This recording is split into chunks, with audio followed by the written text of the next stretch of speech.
अस्सलाम वालेकुम dear student, क्या हाल है आपका। आज हमारा लेक्चर है मैथ का 8th क्लास का। जैसे कि आपको पता है कि कल मैंने प्रीवियस लेक्चर में आपको 1.1 का क्वेश्चन पेपर 1 के 2 पार्ट करा दिए थे, तो हम आज करेंगे तीसरा पार्ट। अब इसको हमने बताने की टर्मिनेटिंग डेसिमल है कि रिकरिंग। सबसे पहले हम इसको डेसिमल में कन्वर्ट करेंगे। डेसिमल में कन्वर्ट करने का आपको पता है तरीका क्या है कि हमने इसको डिवाइड करें। जो नोमिनेटर होता है उसको हमेशा हम अंदर रखते हैं, डिनोमिनेटर को बाई। अब जैसे कि आप देख सकते हैं कि जो बाई वाली वैल्यू है वो उससे बड़ी है, तो ये ऐसे डिवाइड नहीं हो सकता। तो हम यहाँ पे लेंगे पॉइंट, पॉइंट से यहाँ पे लगेगा 0, 3 3 3 9, 1 आ जाएगा। फिर यहाँ पे 0 आ जाएगा, फिर 3 3 9, फिर 1 आ जाएगा, फिर यहाँ पे 3 लगेगा।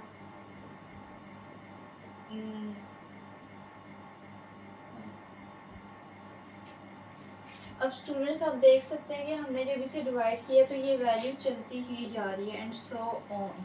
ये वैल्यू कभी भी ख़त्म नहीं हो सकती। अगर हम इसको डिवाइड करेंगे तो ये हमारे पास वैल्यू आई है इसकी 0.0333 एंड सो ऑन। अब देखिए कौन सा नंबर है। मैंने आपको बताया था ऐसा नंबर जो पॉइंट के बाद, ये डेसिमल पॉइंट है, इसके बाद चलता ही जाए एंड सो ऑन चलता ही जाए, उसको कहते हैं रिकरिंग नंबर। तो ये है रिकरिंग डेसिमल। अब हम फोर्थ पार्ट करेंगे। ये है 2/5। हमने बताने की टर्मिनेटिंग डेसिमल है या रिकरिंग डेसिमल है।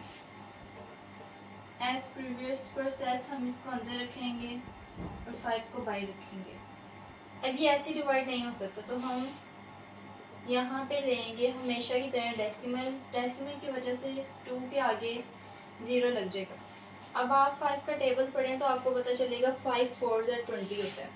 तो यहाँ पे हम लिखेंगे 420। बस ये इसका आंसर आ गया।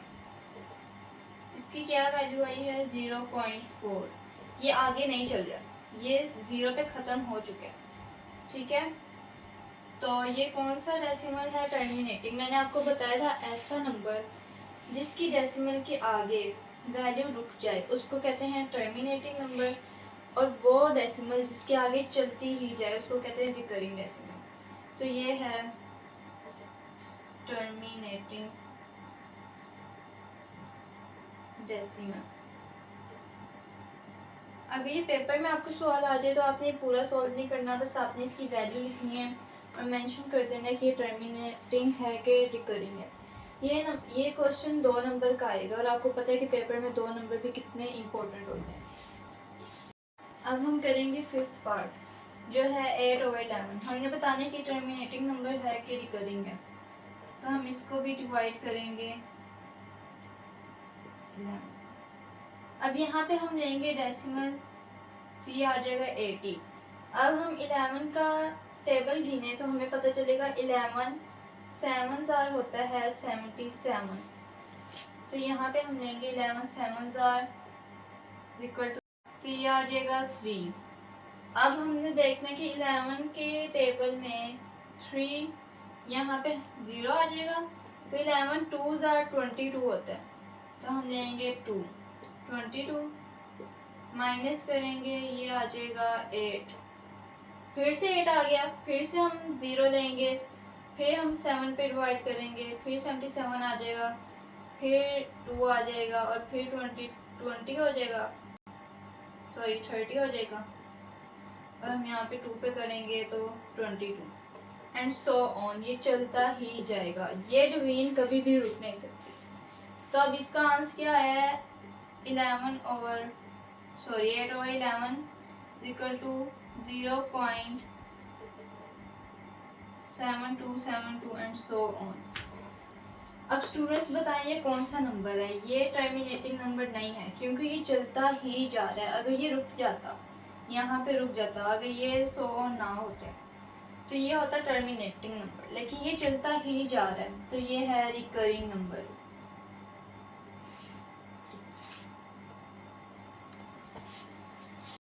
अब हम इसका करेंगे 6 पार्ट।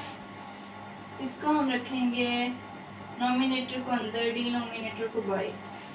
अब ये ऐसे डिवाइड नहीं हो सकता तो हम डेसिमल पॉइंट लेंगे, 50 आ जाएगा। 12 4 होता है 48, 50 माइनस 48 हो जाएगा 20। यहाँ पे हम फिर से 0 लेंगे, 12 1 12, यहाँ पे आ जाएगा 8। यहाँ पे हम फिर से 0 लेंगे तो 12 6 होता है 72। 80 माइनस 72 फिर से 8 आ जाएगा। फिर से हम डेसिमल का 0 लेंगे, 6 पे डिवाइड करेंगे 72, फिर से 8 आ जाएगा। तो ये चलता ही जाएगा। तो इसका आंसर क्या आया है 5/12 का equal to 0.4166 and so on. तो इससे ही आपको पता चल जाएगा कि ये रिकरिंग डेसिमल है। दिस इज रिकरिंग डेसिमल, क्योंकि पॉइंट के बाद रुका नहीं है तो ये रिकरिंग है। अब अगला पार्ट है 5/7। तो इसको हम कैलकुलेटर की मदद से सॉल्व करेंगे। 5/7 is equal to 0.71142857 and adds from.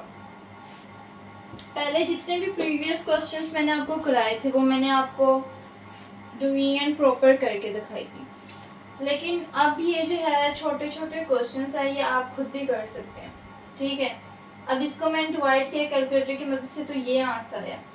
इसमें आप देख सकते हैं कि टर्मिनेटिंग नंबर तो नहीं है, लेकिन ये रिकरिंग नंबर भी नहीं है, क्योंकि रिकरिंग नंबर में एक ये होता है कि डेसिमल के बाद एक नंबर ज़रूर रिपीट होता है। जैसे ये नंबर रिपीट हो रहा है, लेकिन इसके अंदर कोई भी नंबर रिपीट नहीं हो रहा। तो ये कौन सा नंबर है? Non terminating.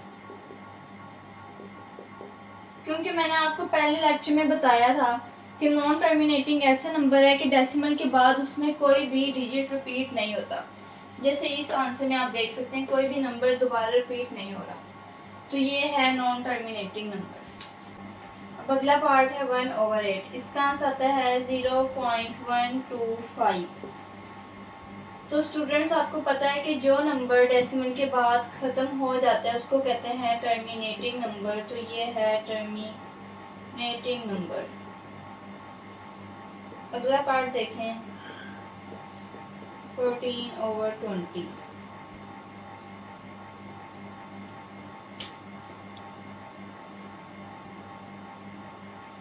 इसका आंसर आता है 0.7। ये भी टर्मिनेटिंग नंबर है।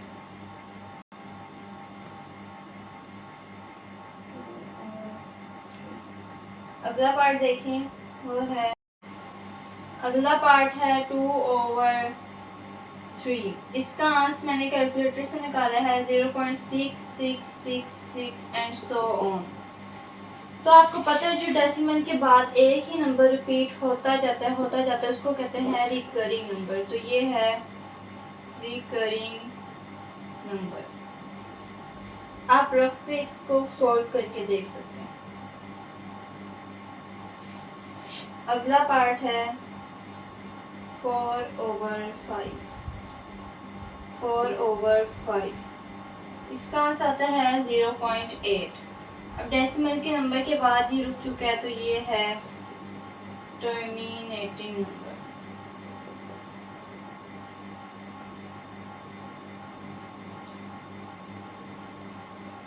अगला पार्ट है 1/4। इसका आंसर आया 0.25। ये भी टर्मिनेटिंग नंबर है क्योंकि डेसिमल के बाद रुक चुका है।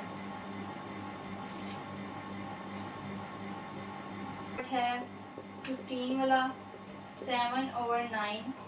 इसका आंसर आता है 0.7777 एंड सो ऑन। अब डेसिमल के पॉइंट के बाद देखें कि नंबर 7 बार बार रिपीट हो रहा है, तो ये है रिकरिंग नंबर।